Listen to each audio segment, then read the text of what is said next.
in an era where energy drinks are massive sponsors in motorsports, whether it's bike racing, car racing, doesn't matter. All the big names are going to have one. Well, not Marc Marquez anymore.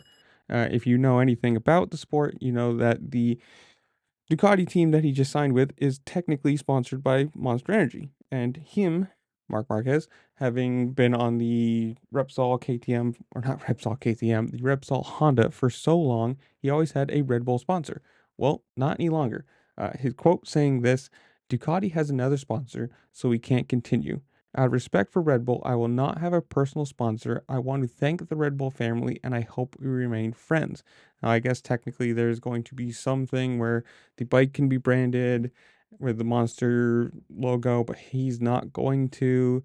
So it's kind of a strange thing when you think about it. He's a massive name in the sport, and running a sponsor on his helmet, on his leathers, on his bike, that's how companies look at justifying spending the money to sponsor these teams, sponsor these riders, be on camera all the time. I mean, technically, if the bike is going to still say, have a monster logo somewhere, you know what it is.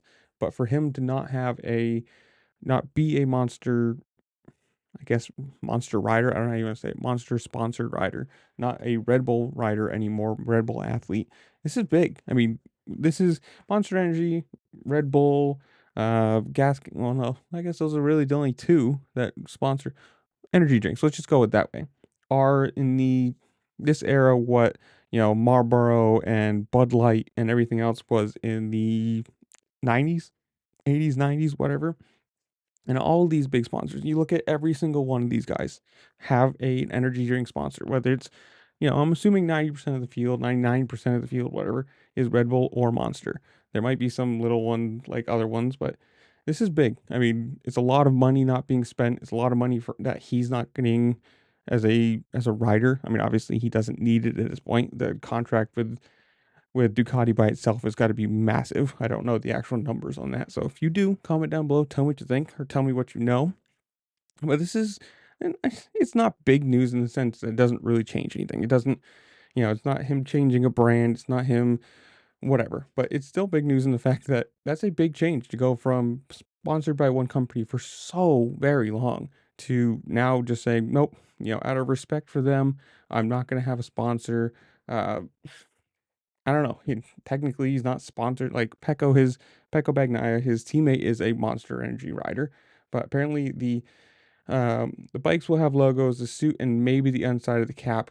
But he's not allowed to run Red Bull stuff anywhere else. Maybe he can go to the Red Bull facilities because he's not technically a monster rider. Who knows how that's going to work? I doubt it, but it's big news. Obviously, he's a massive name in the sport, and moving to Ducati this year is a big move. I mean, moving to the factory Ducati this year is a big move. Um, we'll see how he does. We'll see how he, compared to his teammate, if he can be a championship fully contending rider again this year. Who knows? But comment down below. Tell me what you think. Are you watching MotoGP? Are you just a dirt bike racing fan? Whatever it is, comment down below. Tell me what you think.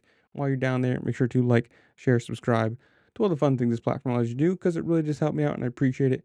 And with that, I'll see you later. Peace.